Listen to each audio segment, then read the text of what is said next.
खान साहब ने कहा है, उनकी तरफ से आज एक खत जारी होगा और वो खत IMF को जारी किया जाएगा। खत में हम वाजे तौर पे ये कहेंगे कि अगर IMF ने कोई बातचीत करनी है तो पहले ये वाजे कर दे कि ये जो रिगिंग हुई है जितने हलकों में, उन हलकों के ऊपर ऑडिट हो। अगर ये ऑडिट नहीं होता, ये जो धांधली है इसको खत्म नहीं किया जाता, तो फिर किसी किस्म का जो स्टेप होगा लोन देने का IMF का, वो पाकिस्तान के लिए नुकसानदेह होगा। जब मैं पार्लियामेंट में नहीं हूँ और सख्त में आऊंगा तो इंशाल्लाह अपने मुकम्मल स्ट्रेंथ के साथ आऊंगा। इसके साथ मुझे किसी और की तारीफ की जरूरत नहीं है। सिर्फ कुर्सी के लिए कुर्सी बांध, ये कुर्सी तेरी, ये कुर्सी मेरी, ये कुर्सी तेरी, ये कुर्सी मेरी। पीपल्स पार्टी की हुकूमत हो और मुस्लिम लीग शामिल हो या मुस्लिम लीग की हुकूमत हो, पीपल्स पार्टी शामिल हो, रोज एक दूसरे को ब्लैकमेल करते रहेंगे। बिस्मिल्लाहिर्रहमानिर्रहीम। लाखों करोड़ों दरूद नबी अकरम सल्लल्लाहु अलैहि वसल्लम पर और उनकी आल पर IMF को खत लिख रही है PTI। डेफिनेटली उस पर बात करेंगे। और मौलाना फजलुर रहमान साहब सबके साथ नाराज हैं। इस नाराजगी को खत्म कैसे किया जा सकता है, यह भी एक सवाल है जो हम आज के शो में उठाएंगे। और इसके साथ साथ साबिक कमिश्नर रावलपिंडी लियाकत अली चट्टा साहब का एक और बयान आ गया है। उन्होंने इलेक्शन कमीशन में आज पेश होकर अपना एक बयान रिकॉर्ड करवाया। लंबा चौड़ा बयान है, उसमें से कुछ चीजें आपके सामने रखता हूं। इनका यह कहना है कि धांधली से मुतालिक मेरा बयान सरीहन गैर जिम्मेदाराना अमल और गलत बयानी था। मुझे अपने बयान पर बहुत शर्मिंदगी है, कौम से माफी चाहता हूं। इन्होंने मजीद कहा कि मैं 9 मार्च को रिटायर हो रहा था, मुस्तकबिल और सरकारी इमारत छूटने से परेशान था। एक सियासी जमात के ओहदेदार के कहने पर ऐसा अमल किया। एक सियासी जमात, बल्कि लेकिन इनके बयान में पाकिस्तान तहरीक इंसाफ लिखा हुआ, PTI लिखा हुआ। ये ओहदेदार 9 मई के वाकयात में मुलव्वस होने पर मफरूर हो गया था। सियासी जमात के ओहदेदार से मेरा राब्ता रहता था। ये राब्ता इनके मोबाइल फोन से निकला था लियाकत अली चट्टा साहब के। चीफ जस्टिस का नाम जानबूझकर शामिल किया गया जिसका मकसद आवाम में नफरत भड़काना था। मैंने PSL की प्रेस कॉन्फ्रेंस का बहाना बनाकर भरपूर ड्रामा किया। मंसूबे के मुताबिक खुदकुशी और फांसी पर लटका दो जैसे जज्बाती जुमले भी बोले।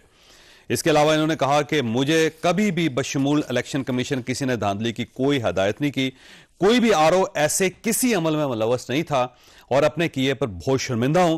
पूरी कौम बिलखसूस तमाम सरकारी मुलाजमीन से माफी का खासगार हूं। 2 बयान है लियाकत अली चट्टा साहब के। एक पहला बयान जो प्रेस कॉन्फ्रेंस की थी उन्होंने, और उसके बाद दूसरा बयान जो उन्होंने इलेक्शन कमीशन में जाके दिया है। अब किस बयान को सही समझा जाए, ये एक सवाल है जो हम आज के शो में डिस्कस करेंगे। हमारे साथ तशरीफ रखते हैं अतर काजमी साहब, शौकत पराज साहब, अमर इलियास राना साहब। तीनों मुल्क के नामवर सहाफ़ी हैं और आप रोज इनको टेलीविजन पे सुनते रहते हैं, इनको पढ़ते रहते हैं। काजमी साहब, अब ये फरमाइएगा, हम लियाकत अली चट्टा साहब से स्टार्ट कर लेते हैं। बड़ा अजीबोगरीब सी सूरत है। मेरा ख्याल है वो असलम इकबाल साहब का हवाला दे रहे हैं कि मैं, क्योंकि उनके जो मोबाइल है उसमें असलम इकबाल साहब का रेफरेंस निकला था, तो शायद उनको भी कह रहे हैं कि इन्होंने मुझे मजबूर किया था।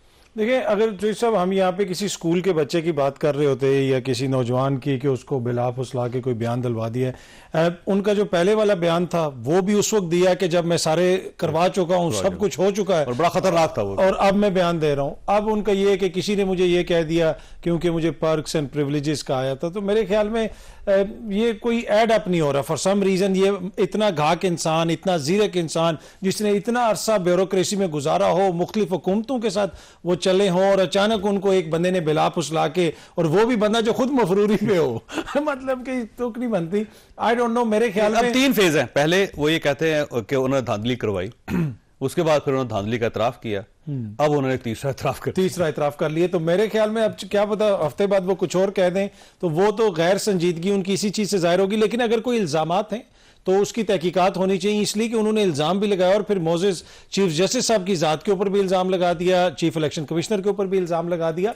तो ये सारे मामलात इतने आसानी से तो नहीं है। वो एक ब्यूरोक्रेट, वो एक सिविल जज की अदालत को भी वो समझता है कि उधर से भी कोई ऑर्डर आ गया तो मेरे लिए कितने मसाइल हो सकते हैं। तो कमिश्नर साहब ने उठ के मुल्क की सबसे आला अदालत के चीफ जस्टिस साहब के ऊपर इल्जाम लगा दिया। तो मेरे ख्याल में इतनी छोटी बात नहीं है, तहकीकात होनी चाहिए। पर जो असल इशू है जिसकी तरफ से हम डाइवर्ट हो रहे हैं, वो इंतखाबात में धांधली का इशू है, उसको देखें कि वो क्या मसला बना हुआ है। अच्छा, वैसे प्राइस साहब, जाहिर है ये सवाल तो बनता है कि वाकई धांधली अगर हुई है तो उसकी तहकीकात करेगा कौन, और अगर तहकीकात हो गई तो फिर उसके नतीजे को मानेगा कौन, और अगर किसी ने मान लिया तो क्या ये गवर्नमेंट फारग हो जाएगी कि नहीं गवर्नमेंट आ जाएगी। बड़े सवाल, ट्रिकी सवाल है। वैसे जो ये सवाल है वही सवाल चट्टा वाला भी है। जो जवाब अगर वो मुझसे पूछते तो मैं इस सवाल का जवाब वही देता। मसलन अगर लियाकत अली चट्टा ने जो बात की और जो आज बात की, मेरा ख्याल है बात तो कंट्राडिक्टरी है, लेकिन बेनिफिशियरी एक ही है उसका। ठीक है, जो उस दिन उसने बात की, जो उस दिन बेनिफिशियरी थे, वही बेनिफिशियरी इसके भी होंगे, क्योंकि अब इसके इस बयान को उछाला जाएगा कि जी पता नहीं जुल्म हुआ बेचारे के साथ, पता नहीं को उठा के ले गया बेचारे को, पता नहीं इतना जुल्म हुआ होगा कि जी उसने जबरदस्ती ये लिख के दे दिया। तो जो उसने डैमेज करना था, जो डेंट क्रिएट करना था, वो उसने कर दिया। वो इस बयान से वो खत्म नहीं हो, सवाल उठा दिया उसने सवाल उठा दिया, उसका सवाल वैलिड है। और आज के इस बयान का भी उल्टा मतलब लिया जाएगा कि जी वो पता नहीं उसके साथ क्या होगा, क्या किया गया होगा, या उसके साथ हुआ क्या होगा जिसकी वजह से उस बेचारे को ये बयान बदलना पड़ा। देखिए वो पूरी जिंदगी ब्यूरोक्रेसी में रहे, 32 साल तो उन्होंने कहा जी मेरा तजर्बा है ब्यूरोक्रेसी का। तो जब इतना पुराना ब्यूरोक्रेट हो तो उसे अंदाजा होना चाहिए था कि मैं ये बयान दूंगा तो मेरे साथ ये हो सकता है, और अगर वो नहीं सस्टेन कर सकता तो ये काम नहीं करना चाहिए। मैं बता रहा हूं कि वो कोई मासूम आदमी नहीं है, जो उसने बेनिफिट देना था वो दे दिया उस बयान का, और जिनको वो फेवर कर रहा था उसने कर दिया उस दिन। अब इस बयान की कोई हैसियत नहीं है। ये बयान काज़मी साहब सही फरमा रहे हैं कि इसकी तो जरूरत ही नहीं है बात करने की। जो उसने वो बात कर दी वही वैलिड है, वो अपनी जगह बरकरार है। कहीं आज खुदकुशी ना कर ले, जैसे उस दिन सुबह उसने कोशिश की थी खुदकुशी करने की, लेकिन उसने कहा कि नहीं, मैंने सोचा कि मैं वो ड्रामेटाइज करके बुलाया किसी लिए, शुरू के सही बात, शुरू किस बात से हो गया। राजा साहब अब देखिए, इसका कोई है इस बयान की कोई हैसियत कानूनी तौर पे, आईनी तौर पे, अखलाकी तौर पे? उनके पुराने बयान को सही समझा जाएगा, इस बयान को सही समझा जाएगा? देखें, एक तो उन्होंने खुद को प्रिविलेजेस का असीर बताया। ठीक है, आप वो वैसे हर ब्यूरोक्रेट होता है, आप खुद उनके पता था मेरी तरफ आएंगे आप। नहीं, मैं जिसके साथ ताल्लुक आपने शो किया तो मैं जरूर आऊंगा ना उसकी तरफ। नहीं, मैंने सोचा आप कहने लगे आप तो खुद डीसी हैं। नहीं, अल्हम्दुलिल्लाह वो अपने काम की वजह से डीसी कमिश्नर हैं। तो जो बातें हैं ना जर्नलिस्ट की, वो नहीं है, वो उनका ना, चूंकि सिविल सर्वेंट तो वो थे नहीं, मैं नहीं मानता। वो जिस ब्रॉटअप से, जिस तरीके से सरकारी नौकरी में आए, जैसे उनको मिली, उन्होंने वही धंधा चालू रखा, और वो कामयाब जो धनतर अफसर होते हैं ना, जिनको कहते हैं, ये वो थे। उन्होंने वहां एक मुकम्मल सरकारी अफसर, जिस दिन उन्होंने वो बयान दिया, हमने तब भी ये कहा था कि इनकी पूरी इन्वेस्टिगेशन होनी चाहिए। आज उन्होंने इलेक्शन कमीशन की 3 रुकनी कमेटी के सामने या 4 रुकनी कमेटी के सामने ये बयान कराया। उन्होंने लिखा कम है, बोला ज्यादा है, जिसका ऑडियो वीडियो सब बना हुआ है रिकॉर्ड, और बहुत कुछ है उनके टेलीफोन में जो इस बयान में नहीं है। बहुत सारे लोग कह रहे हैं जी वो तो कस्टडी में था, राचा साहब भी कह रहे हैं, ठीक कह रहे हैं, लेकिन अगर उनको उस दिन खुला छोड़ दिया जाता और कोई उनको खुदा ना खास्ता नुकसान पहुंचाता तो इल्जाम किस पे आना था? बिल्कुल सही, chief justice, chief election commissioner और स्टेट पे कि जी देखिए उसने सच बोला था, उसे मार दिया। जिनके हक में गया खुदा ना खास्ता उधर से कोई ये काम दिखा देता तो उनकी कस्टडी, उसने खुद कही थी कि मैं अपने आप को पुलिस के सुपुर्द कर रहा हूं, कोई पर्चा नहीं हुआ था, कुछ नहीं हुआ था, लेकिन कमिश्नर पहले भी अपनी इंतजामिया की कस्टडी में ही होता है, पुलिस उसके साथ स्क्वाड में होती है, कोई ऐसे नहीं वो फिर रहे होते। फिर जो वो बातें कर रहे हैं ना, बात ये है कि हमारे सिस्टम ने चेंज होना है, कब होना है ये टाइम बताएगा। ये बात आपकी दुरुस्त है कि हमारा जो इलेक्टोरल सिस्टम है वो वीक है, उसको मैनिपुलेट किया जा सकता है, पहले भी, दरमियान में भी, बाद में भी, तो उसको सॉलिड करना बहरहाल सारे सियासतदानों का स्टेट का काम है। जब तक ये नहीं होगा ये मामला इसी तरह चलता रहेगा। साहब मैं यही इसलिए 4-5 दिन हो गए ये बात मुसलसल कर रहा था, मुझे खान साहब के बयान से बहुत मायूसी हुई। अभी हम बैठे हुए थे प्रोग्राम में, अतर काज़मी साहब, तो IMF का अली जफर साहब ने वहां पे आके ना एकदम, खुद इतने बड़े वकील, नहीं, उन्होंने और पोजीशन ले ली। उन्होंने कहा कि जी असल में हम ये नहीं कहना चाह रहे थे, इसका मतलब गलत लिया। तो मैंने कहा खान वहीं खड़ा, ये बदल गया बयान देने वाले। इशू ये है कि जब आप अपनी जात से नहीं निकल रहे, मुल्क आपने पीछे कर दिया। पहले आपके वजीर खजाना 2 सूबों के एक मरकज के मुबैना ऑडियो में थे, यही हरकतें करते पाए गए, आपने अब बरह रास्त खुद कर दी। आपकी तरफ से अली जफर साहब ने आके कर दिया कि वो भी अपने, उनके भी 2 बयान है वैसे 2-3 घंटों के वक्त, मतलब वो अपनी पोजीशन वो बदल रहे हैं कि नहीं, मकसद ये है कि वो सिर्फ वॉच डॉग के तौर पे IMF कर ले। भाई IMF इस मुल्क के मार्शल एडमिनिस्ट्रेटरों को कर्जे देता रहा है, भाई उनके जमहूरियत से क्या लेना देना है? दुनिया चलती है मुल्क के साथ कि जी यहाँ पे क्या सिस्टम है, हमारे पैसे कैसे वापस आए, पाकिस्तान को कैसे फंसा सकते हैं, इतने पैसे देने हमने दुनिया के, कि अल्लाह माफी के सारे कहते हैं यार इन्हों बचा के रखना, मतलब कुछ ना कुछ तो निकलता ही रहेगा ना। अब असल था पार्लियामेंट जो आ रही है, वहां पे गंडापुर साहब कह सकते थे कि जी आपको IMF पे तब सपोर्ट करूंगा जब इस सिस्टम को आईनी तरमीम के साथ ठीक करें, जैसे हम चाहते हैं, जैसे सब चाहते हैं। ठीक है। ये एक बहुत अच्छा मौका था। उन्होंने ना ये जिद करके अपने लोगों को और मुश्किल में फंसा लिया। मेरा ख्याल है उन्हें दोबारा सोचना चाहिए कि ये और कोई वक्फा लेना है मैंने, लेकिन फायदा नहीं। अब तीनों के सवाल के सामने एक सवाल है कि अगर IMF का ये बयान पाकिस्तान तहरीक इंसाफ ने जो दिया है, क्योंकि अब तो थोड़ा सा पीछे भी हट रही है पार्टी, तो इसका मतलब ये हुआ कि आपने पार्लियामेंट बनने से पहले ही, आपने अपनी गवर्नमेंट बनने से पहले ही एक दोबारा रुकावट आपने रख ली है स्टेट और अपने दरमियान, तो फिर ये मामला चलेगा कैसे? छोटी सी ब्रेक, और ब्रेक के बाद दोबारा जरूर प्रोग्राम में दोबारा खुश आमदीद। राज साहब आपसे स्टार्ट करते हैं। अच्छा, ये फरमाइएगा कि IMF का जो बयान है इन्होंने दे दिया अब तो पार्टी ने, तो अब ये नया सिस्टम बनने से पहले एक रुकावट नहीं खड़ी कर दी उन्होंने स्टेट के दरमियान और अपने दरमियान? देखिए, उन्होंने उस हर कोशिश को जो लोगों की ख्वाहिश थी वो वहीं पे चले गए। चूंकि मुझे लोगों ने इसी मार दाड़ पे वोट दिए हैं तो फिर ठीक बात है। देखे ना, यहाँ पे किसी का जहां से चले थे वहीं पे खड़े हैं और सख्ती से खड़े हैं। मतलब पहले हम समझ रहे थे बैरिस्टर गौर को जब बनाया कि शायद ये कोई रास्ता लेना चाह रहे हैं। जिस दिन बैरिस्टर गौर चेयरमैन बने, वो खान साहब ने साफी पहले दिन मिले और जनाब मेरी तो वही पोजीशन है, वहीं चले गए। आज अली जफर साहब से ही बयान दिलवा दिया कि भाई मेरे नए चेयरमैन बनने वाले, हाँ, कि भाई पोजीशन यही लेनी पड़ेगी। लेकिन गो मैंने जैसे अभी कहा था ब्रेक से पहले, उनकी पोजीशन अपने लफ्जों में उस बयान से बदलती हुई नजर आई जो उन्होंने खान के ब्याफ पे दिया। वो बिल्कुल स्टेट बयान है। ये कह रहे थे नहीं, हमारा ये है कि आप ऑडिट को इसलिए रख लेंगे जब आप कर्जा दें तो उसमें रखवाएं कि ऑडिट कर लें। अच्छा, मतलब ये वो एक नई ईस्ट इंडिया कंपनी बनाना चाह रहे हैं बेसिकली IMF को। इन्हीं के दौर में बनी जब स्टेट बैंक आपने हवाले कर दिया था, खान साहब के दौर में लाभ बना था। लेकिन पैसा ये वैसे नहीं कर सकते आप इंटरनेशनली, जब आप मुआहदा करके जाएंगे ना। ऐसी कहानी नहीं है, जनरल मुशर्रफ ने भी कहा था इंडिया में मार उड़ा के रख दूंगा। आप याद रखें, उन्होंने ये स्टेटमेंट दी। जब मैंने उनसे पूछा, मैं कहा जब चले गए आप ये बयान आप अंदर बैठ के भी दे सकते हैं आपके, मैं इंडिया की बाढ़ उड़ा के रख दूंगा। जब आप जिन्होंने पार्लियामेंट कर देती खत्म, बाकी नहीं कर सकते। ये आलमी मुआहदे हैं भाई, आलमी मुआहदा नहीं कर सकता था। नीचे किया, ये खा नहीं कर सकता था। अच्छा जी, अब ये फरमाए सर कि अब रुकावट तो एक आ गई स्टेट और इनके दरमियान, तो ये सिस्टम फिर अब चलेगा कैसे अगर इमरान खान साहब वहीं उसी जिद पे खड़े? इनके दरमियान क्या रुकावट आ गई? पहले भी दो मिनिस्टर्स ने, यानी झगड़ा साहब ने, तैमूर झगड़ा साहब तो और एग्री कर गए, मोहसिन लगारी साहब तो खैर पूछ रहे थे कि रियासत को तो कोई नुकसान नहीं होगा, तो उसको बताया गया कि कोई नुकसान। शौकत तरीन साहब जो शौकत तरीन ने बताया कोई नुकसान नहीं होगा। तो ये उस वक्त भी कह रहे थे, लेकिन एग्रीमेंट हो गया था। अभी दुनिया जो कह रही है वो भी एक कंसर्न है, बट दुनिया कह रही है कि पाकिस्तान के आइन और कवानीन के मुताबिक इनका हल निकाला जाए। ठीक है। जो आज ये बयान दिया गया, ये वैसे पहली बार नहीं है, मुझे याद है 4-5 दिन पहले सरदार लतीफ खोसा साहब ने भी कहा था कि जी हम IMF की एग्रीमेंट की पासदारी नहीं करेंगे।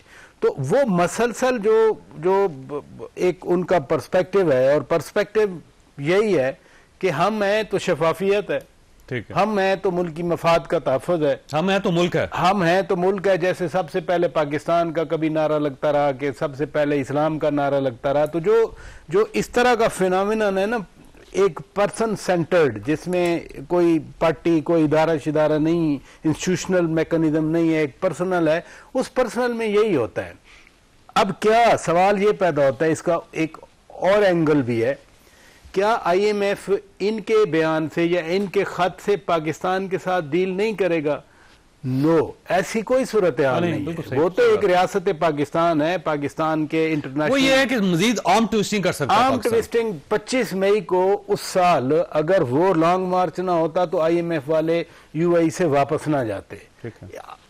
उसका इम्पैक्ट क्या हुआ? अगेन कि जो शराइत थी वो सख्त हो गई, और अभी भी आपने लेवरेज, पाकिस्तान के पास तो खैर पहले भी कोई लेवरेज नहीं था, आपने लेवरेज दे दिया IMF को कि देखें आपके यहां डिस्प्यूट है।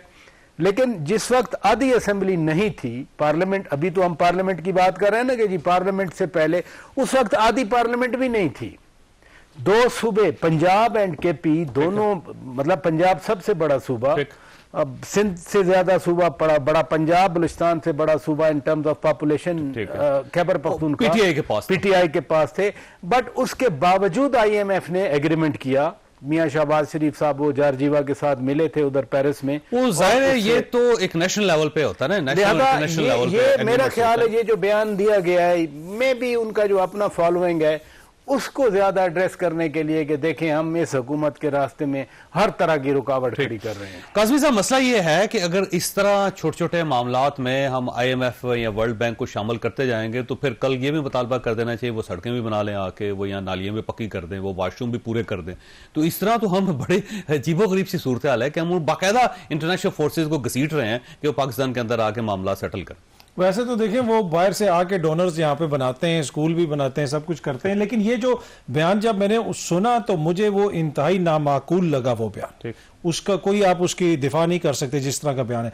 लेकिन उस बयान के बाद फिर राना साहब भी वहां पे हम बैठे हुए थे प्रोग्राम में, तो अली जफर साहब ने फिर कहा कि हम ये कह रहे हैं कि जी ये चलता रहे, IMF का प्रोग्राम चलता रहे, आप पैसा भी दें लेकिन साथ ये एक शर्त रख दें। लेकिन IMF का काम तो नहीं है कि इलेक्शंस की ट्रांसपेरेंसी का या इलेक्शन के ट्रिब्यूनल बनाने का या इलेक्शन करवाने की जिम्मेदारी तो बिल्कुल। उसमें तो देखे ना आपका जो सिस्टम है उसके अंदर ही ये सारी चीजें होंगी। अब IMF भी कुछ सियासी स्टेप्स उठाता है। आपको याद होगा कि जब जमान पार्क में खान साहब बैठे हुए थे तो IMF का पूरा वफ्द वहां पे पहुंच गया था। आर्म ट्विस्टिंग थे, वो मतलब अपनी टर्म्स एंड कंडीशन को सख्त करना था, वो उधर चले गए। तो मतलब ये नुकसान पाकिस्तान को पॉलिटिकल पोस्चरिंग वो होती है उसके अंदर भी। तो पर मेरे ख्याल में कि IMF का तो ये काम नहीं है। जो असल इशू वही है जिस पे मैं आऊंगा। आपकी बरतानिया की हुकूमत क्या कह रही है, EU क्या कह रहा है, अमेरिका क्या कह रहा है, बाहर से ऑब्जर्वर्स क्या कह रहे हैं, आलमी मीडिया क्या कह रहा है कि इन इंतखाबात के अंदर मसाइल हैं, इनकी तहकीकात होनी चाहिए। तो मेरे ख्याल में इस तरह का बयान देके तो आपने अपना ही केस कमजोर करने वाली बात की है, उसको कोई मजबूत तो नहीं किया। तो इसका स्टेट के साथ जो नाराजगी है ना आप उसको जारी रख रहे हैं। उससे पहले जब इलेक्शन नहीं हुए थे उस वक्त भी इमरान खान साहब का मौका बड़ा सख्त था। अब तो ज़ाहिर वोट भी मिल गए उनको और उनके अक्सरियत भी है उनकी इस वक्त पार्लियामेंट में, कौमी असम्बली में, और एक सूबे के अंदर गवर्नमेंट भी बना रहे हैं। तो मेरा ख्याल है वो ज्यादा एग्रेसिव हो गए आप। आई डोंट नो एग्रेसिव हुए या नहीं, जो उनका बयानिया था उसके ऊपर वो कायम है, जो भी है। अब उससे आप इख्तलाफ कर सकते हैं, इत्तेफाक कर सकते हैं। देखिए मैंडेट जो है अली अमीन गंडापुर को इमरान खान ने नहीं दिया, वो दिया है खैबर पख्तूनख्वा की अवाम ने, DI खान की अवाम ने, और वो उनको आगे लेके आ रहे हैं। अब इशू ये है कि यहाँ आगे तो बंदा ठीक लेके आया ना जी। आप हर बार जब फैसला करते हैं तो आपको उस्मान बुजदार तलाश करते हैं और या महमूद खान तलाश करते हैं या अली अमीन गंडापुर साहब तलाश करते हैं। तो आपके पास तो बड़ा ऑप्शंस है। कोई पढ़ा लिखा आदमी जो सेंसिबल हो, जो मामलात को, टेम्परेचर को कंट्रोल कर सके, ऐसा बंदा क्यों नहीं आपकी पार्टी में? देखें ये हमारा राइट नहीं है कि हम उनको बताएं कि आपने किसको लेकर, ये अवाम का राइट है। अवाम रिजेक्ट करती है। अवाम ने कहा है अली अमीन गंडापुर, अवाम ने इलेक्ट किया अली अमीन गंडापुर को, मौलाना साहब को, उनके साहबजादे को, वहां से पूरा वो एरिया वो स्वीप करके के आए। तो अवाम ने मरियम नवाज को भी इलेक्ट किया है, राहुल भुट्टो साहब को इलेक्ट किया है, नवाज शरीफ को भी इलेक्ट किया है, एग्जैक्टली, तो वो शहबाज शरीफ को भी किया है, MKM को भी किया है। एग्जैक्टली, अवाम ने इलेक्ट किया ना। तो मरियम के ऊपर कोई क्वेश्चन कर रहे हैं कि मरियम की क्या क्रेडिट उनका? MKM आपको कह रहे हैं कि नहीं हमारा मैंडेट चोरी किया है, मरियम नवाज साहबा ने किया है। मैं अर्ज कर रहा हूं ना कि देखें पीपल्स पार्टी ने किया, मरियम बीबी भी तो देखे ना नामजद है ना, वज़ीर आला के लिए नामजद हैं। उनकी कारकर्दगी माजी में कौन सी उन्होंने वजारतें चलाई हैं, उनका क्या तजर्बा है अदर देन ये कि वो मियां साहब की साहिबजादी हैं। माजी में उनका जो है वो भी हमारे सामने है। वो तो अदालतों में बैठ के कहती थी फलाने की वीडियो भी मेरे पास है, उसकी वीडियो भी मेरे पास है। अली अमीन की इखलाकियात पे हमें इशू है, लेकिन वो जो अदालतों में बैठ के वीडियोस की धमकियां दे रही थी तो वो उसमें हमें कोई इशू नहीं। अच्छा राना साहब, वैसे ये नुकता तो बनता है कि जब मरियम नवाज साहब पर एतराज नहीं हो रहा तो इधर अली अमीन गंडापुर साहब पर क्यों एतराज? पहली बात तो ये जी कि मुझे तो कोई एतराज नहीं खान की चॉइस के ऊपर। मैं तो समझूंगा कि उसने जैसी वो चॉइस ढूंढते हैं वैसा ही था। मैंने ये पहले कहा था कि जनाब वो सारे लोग ढूंढ रहे थे फलाना होगा, मैंने कहा यार ये क्यों नहीं होगा। अली अमीन गंडापुर खान की चॉइस को देखे ना, सारे अज्जा पूरे हैं उनके, मतलब जो उनको इस वक्त चाहिए है मजबूत आसाब के साथ, मतलब वो हर किस्म की गुफ्तगू कर लेते हैं। ये जो मरियम नवाज ने तो प्रेस कॉन्फ्रेंस की थी ना, वो ऑडियो में भी वही काम कर रहे होते हैं, वो गुफ्तगू सुनाई भी नहीं जा सकती। मरियम नवाज ने तो लाइव प्रेस कॉन्फ्रेंस की और वो उसका फॉरेंसिक बरतानिया से ठीक हुआ और पाकिस्तान के कई बड़े चैनलों को उसके ऊपर जुर्माने हुए। अगर वो गलत थी तो ये वहां से होके आए हैं, वहीं के शहरी भी हैं, गुफ्तगू भी कर सकते हैं। काज़मी साहब कह दें कि जी वो फॉरेंसिक झूठ था, क्यों उनके इदारे ने जुर्माने किए उन चैनलों को, वो सच था। मरियम नवाज की ट्रेनिंग ये है कि उसने बिल्कुल सियासत में अपना पूरा काम किया है। वो बाप की बेटी अपनी जगह पे है, उसने उस वक्त सियासत संभाली जब उसको नेशनल टेलीविजन पे आने पे बैन था। ये जो बैन अब हो रही है ना, सबसे पहले उसी पे लगा था कि आपको सोशल मीडिया पे रोका जाता था, आपके जलसे रोके जाते थे। उसने सियासत नवाज शरीफ की बेटी के तौर पे मैदान में की है, तो इसलिए उसका राइट है। इसी तरह अली अमीन गंडापुर का भी राइट है। इशू ये है कि बिहेव आप कैसा करते हैं। अली अमीन गंडापुर कह रहे हैं कि चढ़ाई करनी हुई तो करूंगा, अभी स्टार्ट होना है। साडा हक इत्थे रख। हाँ, मतलब मैं ये चाहता हूं कि वो काम करके दिखाएं। कोई 980 अरब रुपए में उनका सूबा कर्जे में चला गया, को तब्दील कर दें आप, एक नया केपी बनाएं। 900 अरब कर्जा सिर्फ केपी ने 10 साल में चढ़ाया। बदले में इंफ्रास्ट्रक्चर डीआई खान का मुझे बता दें, मैं पता, वहां आप दरिया के रास्ते से सीधी सड़क से बखर नहीं जा सकते। वो नया अकला रोड जो बना है ना, उसके बाद 1.5-2 घंटे उस रास्ते से, मुझे पता है कि वहां क्या तरक्की हुई है डीआई खान के अंदर ही। आप ये बताएं कौन सा सियाती मकाम केपी में 10 साल में बनाया, कितनी यूनिवर्सिटी हॉस्पिटल्स बनाए जो वो कह सकते हैं कि ये लैंडमार्क है हमने लेकिन लोगों ने उन्हें तीसरी दफा वोट दिया। ये इशू नहीं है और पहले से ज्यादा वोट दिया। आप उनको ये कह दें, ये राइट है। मैं इसलिए कह रहा हूं, चुनते किसको है, फिर रिजल्ट किससे लेते हैं, ये सवाल। और मरियम नवाज का इसलिए होगा, आ गई हैं, अपनी तरजीहात दे दी हैं, हम भी देखेंगे कि क्या करते हैं। चल गई तो अच्छा, ठीक है। राना साहब, हाँ, बरतानिया के फ्रांसिक की बात करते हैं। राना शमीम का एफिडेविट भी बरतानिया से आया था, उसका फ्रांसिक इधर हुआ था इस्लामाबाद हाई कोर्ट के अंदर। और दूसरी बात, जो फ्लैट है बरतानिया के, उनकी रसीदें नहीं, बाकी सारे फ्रेंसिक अच्छा, ये पीछे रह गया जी।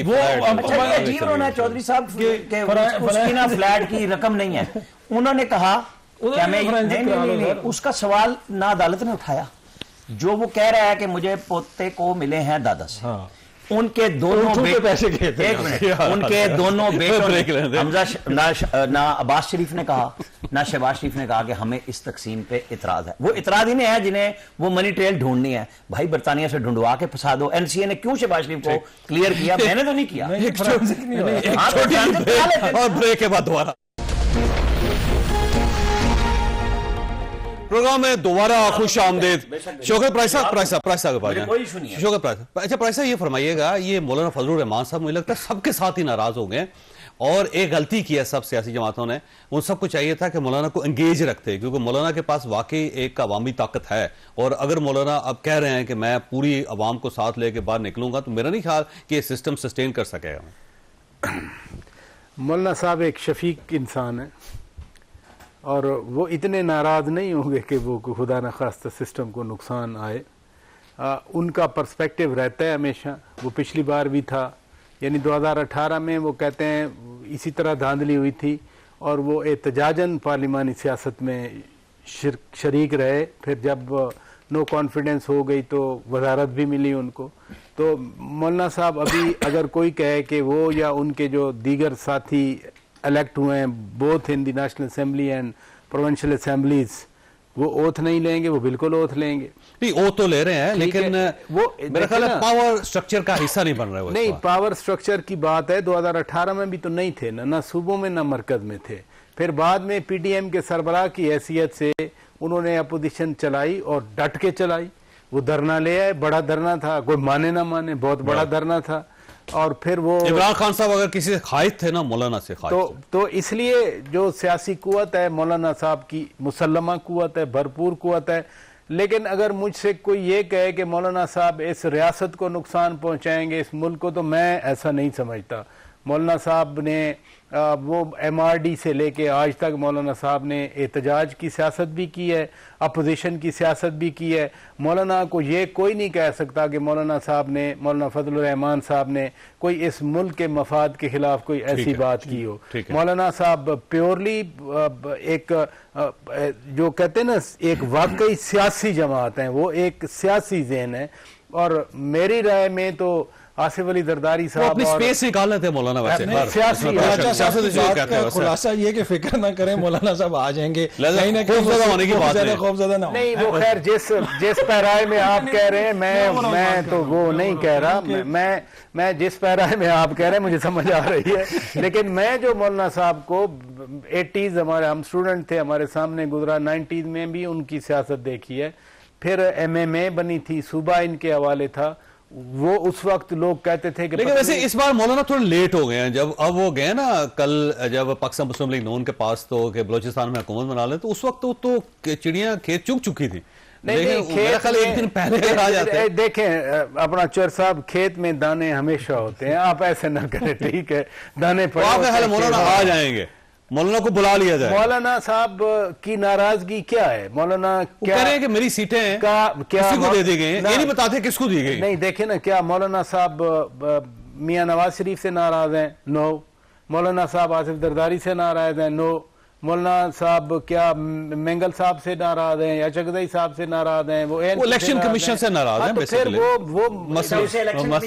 इलेक्शन कमीशन चलता है। कैसे वैसे रही है कि मौलाना फजलुर रहमान साहब ना, मैं वैसे उनको जाहिर है मैं भी देख रहा हूँ, लेकिन इतना एग्रेसिव जो उनको मैंने नहीं देखा ऑनेस्टली, कि वो हर पार्टी के खिलाफ उन्होंने सीधी सीधी बात करनी शुरू कर दी। एस्टैब्लिशमेंट का नाम ले रहे हैं, वो इलेक्शन कमीशन का वो नाम ले रहे हैं, वो ये कह रहे हैं कि जी पैसे दिए गए हैं इस इलेक्शन में और पैसे कमाए गए और पैसे दिए गए, ये वो इल्ज़ाम लगा रहे हैं।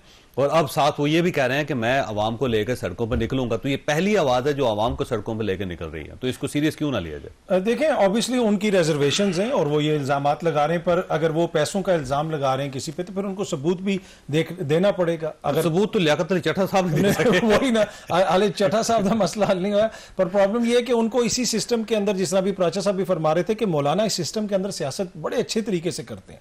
मौलाना ने अपनी जो गुफ्तगू का आगाज कहां से किया, कहां पे नुकता था, पर जहां पे इसका अंजाम होगा वो ज्यादा इंपॉर्टेंट है कि ये कहां तक जाएगी। एस्टैब्लिशमेंट से पीछे हटे हैं वो, जनरल बाजवा, जनरल फैज हमीद से वो पीछे हटते वो अब और दूसरा इसाक डार साहब से उनकी जमात के अहम रहनुमा ने गुफ्तगू भी की है, उनकी गफूर हैदरी साहब ने। तो मेरे ख्याल में मौलाना अगर कोई ये समझता है कि वो ज्यादा जो है बहुत बड़ी कोई तहरीक चलाएंगे, तो मुझे नहीं लगता। यहां तक आप देख लें, दूसरा तहरीक चलाएंगे किसके खिलाफ चलाएंगे? दूसरा ये है ना कि आसिफ अली ज़रदारी, बिलावल भुट्टो, ये सारे तो इनके इत्तेहादी भी थे। और दूसरा देखें, अगर उनको किसी से गिला शिकवा है तो वो तो तहरीक इंसाफ से होना चाहिए। अगर उनके खिलाफ धांधली हुई उनके साथ तो ठीक है, उनके साथ तो वो जाके उनको अलवा भी खिला दिया, उनसे मिल भी ले, वो उनके लिए आ भी गए नए ख्वाहिशात लेके। तो मेरा नहीं ख्याल वो वैसे पीटीआई आई थी उनके पास, पीटीआई आई थी ना, वो ये हम सोच ही नहीं सकते थे मतलब पीटीआई चल के कभी मौलाना के पास जा सकते, वही ना, और कभी मौलाना के पास गए, उनके खिलाफ धांधली भी की और हलवा खा के वापस भी आ गए। तो ये पीटीआई वाले जो है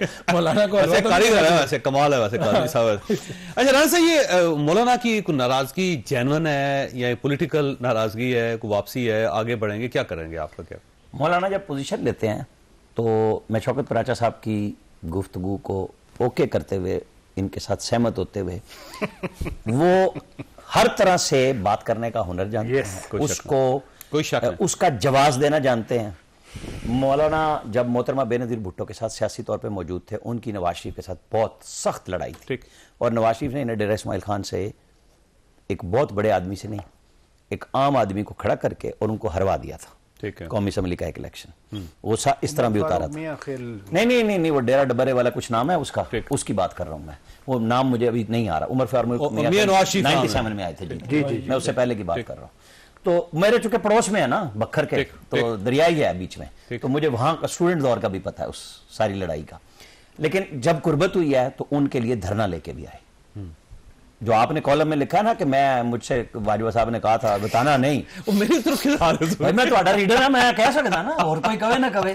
परसों लिखा है इन्होंने कि जनाब मैं नहीं बताऊंगा कि वो किस शख्स की रिहाई के लिए आए थे। कुर्बत इस हद तक, रिहाई की बात नहीं, मैं कह रहा हूं नफरत से कुर्बत तक, वो कुर्बत आज भी मौजूद है। गुस्सा उनका है, और जिस पे है वो सब जानते हैं, और पीटीआई का भी गुस्सा जिस पे है, वो एस्टैब्लिशमेंट पे सारे गुस्सा निकाल रहे हैं, बात नहीं कर रहे। लेकिन मसला ये है कि आप दीवार पे लगाए, अभी तो आप इलेक्शन कमीशन कह रहे हैं। मैंने कहा था आप उसे इलेक्शन कमीशन कहते हैं, नहीं देखिए ना, बात सिंपल और सीधी होनी चाहिए। आप फौज में मौलाना को वैसे एस्टैब्लिशमेंट पे एतराज, वो ये कहते हैं, बात वो ये कहते हैं कि मुझे भी सीटें चाहिए थी। 9 मई हुई, आपकी लड़ाई है, आप उसे सियासी लड़े, आप फौज के घरों में जाकर घुस गए, लड़ाई लड़ रहे हैं, आपको बात, मौलाना बात कर रहे हैं ना, वो मैसेज दे रहे हैं कि जी देखें, उन्होंने एक क्रॉस किया इंटरव्यू में, एक के बाद दूसरे इंटरव्यू के बाद वो गए आगे हदूद में। अब उनको, उनके साथ उनके इत्तेहादी गायब हो गए। उन्होंने कहा हम 4 दिन से आपको कॉल कर रहे थे, इनका ख्याल था कि आप मेरे घर आएंगे, मतलब यही कह सकते हैं ना। उन्होंने कहा कॉल काफी है, हमने 4 दिन हाजिरी लगाई है, टक टक टक, आपने जवाब नहीं दिया, हमने मुआहदा कर लिया पीपल्स पार्टी से, वो होना ही था। मौलाना उस रेस से, ये नहीं मैं कह रहा इक्तदार की, लेकिन मौलाना बलोचिस्तान की कभी भी उस से नहीं गए। मैं आपको बता, जमाली साहब जब 1 वोट से वजीर आजम बने थे, उस वक्त जमाली मरहूम ने बलोचिस्तान में मौलाना शिरानी से बराह रास्त मुआहिदा किया था, मौलाना फजल रहमान के इल्म में भी नहीं था, और उन्होंने इक्तदार ज्वाइन कर लिया था 2000। मतलब ये होता है इक्तदार के अंदर कि आपके साथी कहां खड़े हैं, वो चाहते हैं, वो आज भी चाहते हैं, क्योंकि वो लड़ रहे हैं। जमाली साहब के पास जो इजाफी वोट था ना, वो आजम तारक साहब का था, आखिरी। इससे आप अंदाजा लगाएं कि जब जरूरत पड़ती है तो आपको कहां कहां जाना पड़ता है, वोट लेना पड़ता है। ये मैं कह रहा हूं कि मौलाना फजलुर रहमान के साथ ऐसा बन सकता है कि वो पीटीआई अपोजिशन मतलब उनकी और गवर्नमेंट में और एस्टेब्लिशमेंट के दरमियान शायद अगले मरहले में ब्रिज बन जाए कि हाँ मौलाना बन सकते हैं। इस वक्त वही पोजीशन। वैसे तो ख्याल ये था कि शायद पाकिस्तान पीपल्स पार्टी और पीटीआई के दरमियान ब्रिज बन सकते हैं, पहले ये ऑप्शन था। अब मैं कह रहा हूं कि अगर कोई डायलॉग होना है तो उसमें मौलाना फजलुर रहमान सबका ब्रिज हो सकते हैं। ठीक है, छोटी सी ब्रेक और ब्रेक के बाद दोबारा प्रोग्राम में दोबारा खुश आमदीद। अतर काज़मी साहब, ये जो गवर्नमेंट बन रही है वैसे तो नहीं, अब ये पूछने लगे। अच्छा, वैसे एक दिलचस्प बात है, कुछ लोगों का ये दावा है कि ये पहली गवर्नमेंट होगी सिविलियन जो 5 साल पूरे कर जाएगी, क्योंकि उसकी वजह सबको अपनी वीकनेसेस का पता है और वो समझते हैं कि अगर ये हम ब्रेक कर गए तो बस खत्म हो गया हमारा काम। तो अब अगर गवर्नमेंट फर्ज करे चलती है तो कैसे चलेगी, और अगर नहीं चलती तो क्यों नहीं चलेगी? देखिए, ऑब्वियसली एक तो बात यह है कि ये बड़ी इंपॉर्टेंट है कि हुकूमत जो भी पाकिस्तान के अंदर आए एक इस्तेहकाम आए, जिस वक्त जिस कैफियत से हम गुजर रहे हैं। अब इसमें इशू ये है कि पीपल्स पार्टी कहती है कि हम अपने वोटों से हुकूमत बनाएंगे, शहबाज शरीफ साहब हमारे वजीर आजम होंगे, लेकिन ये हुकूमत इस काबिल नहीं है कि हम इसमें कोई वजारत भी ले लें। ठीक है, पर एट द सेम टाइम हम अगर परफॉर्म कर गई गवर्नमेंट तो फिर वजारत ले लें। हाँ, तो वो परफॉर्म तो जो हुआ उसके बाद फिर इलेक्शन में हम लोगों ने देखा ना, 16 महीने की परफॉर्मेंस हमारे सामने है।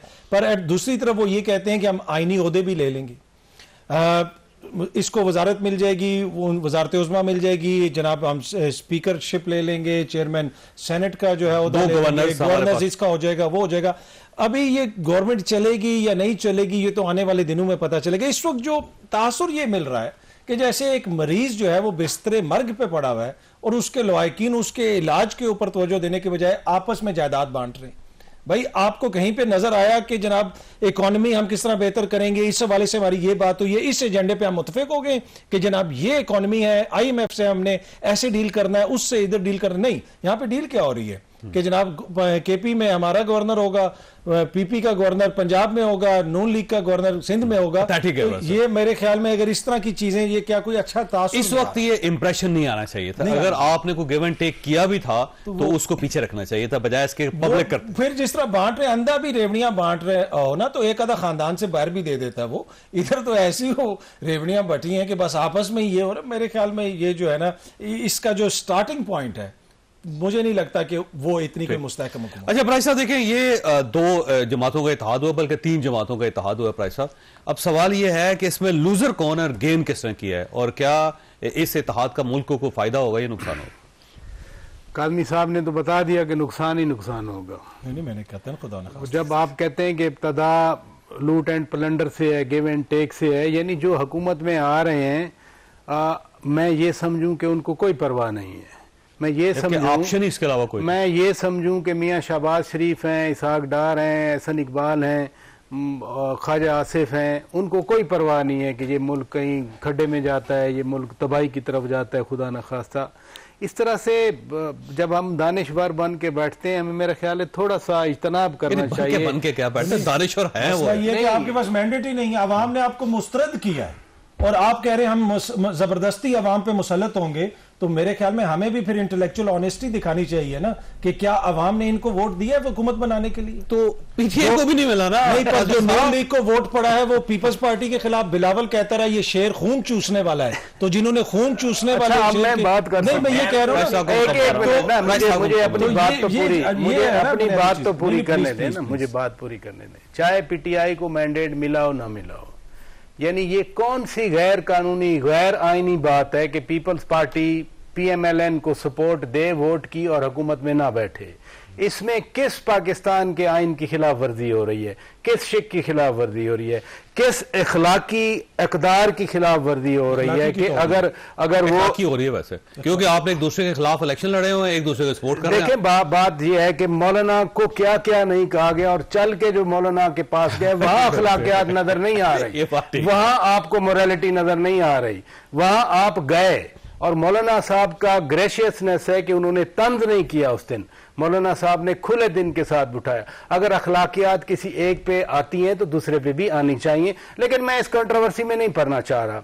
बात यह है कि 18 माह की हुकूमत या उसके बाद ये इलेक्शन, मुझे आप 3 बैठे हैं, आप दानिशवर हैं तीनों, क्या इश्यूज पे इलेक्शन लड़ा गया है? ये नहीं। क्या 3.5 नफरत साल पे, जो नफरत 3.5 साल जो पीटीआई की हुकूमत थी, 100 करोड़ किसी ने नौकरियों का नफरत पे पूछा, इलेक्शन 1 लड़ा, करोड़ एक किसी ने दूसरे 50 लाख घरों का पूछा।